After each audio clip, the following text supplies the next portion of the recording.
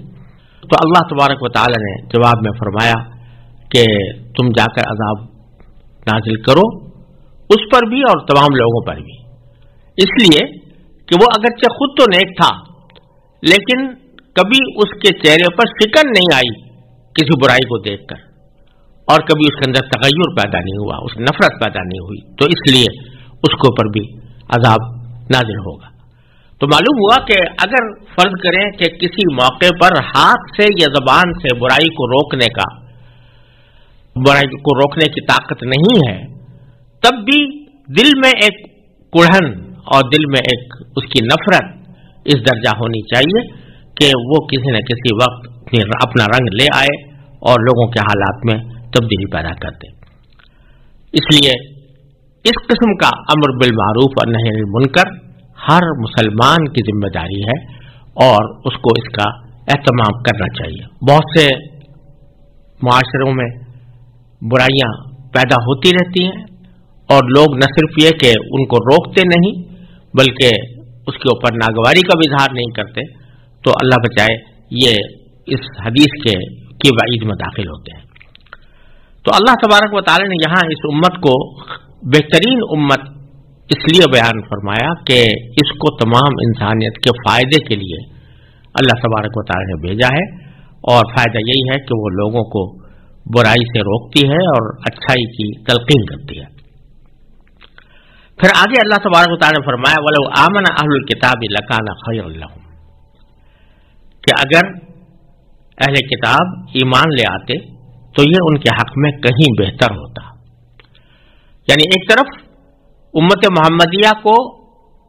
خیر امت یعنی ساری امتوں میں بہترین امت قرار دیا گیا، جس سے اشارہ اس بات کی طرف ہے کہ نبی کریم سرور دو عالم صلی اللہ علیہ وسلم کی تشریف آوری سے پہلے دنیا کی امامت کا منصب بنو اسرائیل کو حاصل رہا اور بنی اسرائیل ہی کے اندر پیغمبر کے رہے، لیکن اب یہ منصب تبدیل کر کے امت محمدیہ علیہ صاحب السلام کو عطا کیا جا رہا ہے اور اس کو خیر امت قرار دیا جا رہا ہے اور اس کو انسانیت کے فائدے کے لیے پیدا کیا گیا ہے. تو اگر یہ اہل کتاب بھی ایمان لے آتے تو یہ اس خیر امت میں داخل ہو جاتے اور ان کا جو سابقہ اعزاز ہے کہ یہ دنیا کی امامت کے منصب پر فائز تھے وہ اعزاز ان کا باقی رہتا. لیکن فرمایا کہ منہم المؤمنون، اس میں بے شک کچھ لوگ مسلمان ہیں، مومن ہیں، ایمان لائے ہوئے ہیں، وَأَكْثَرُهُمُ الْفَاسِقُونَ، لیکن ان میں سے اکثر نافرمان ہیں.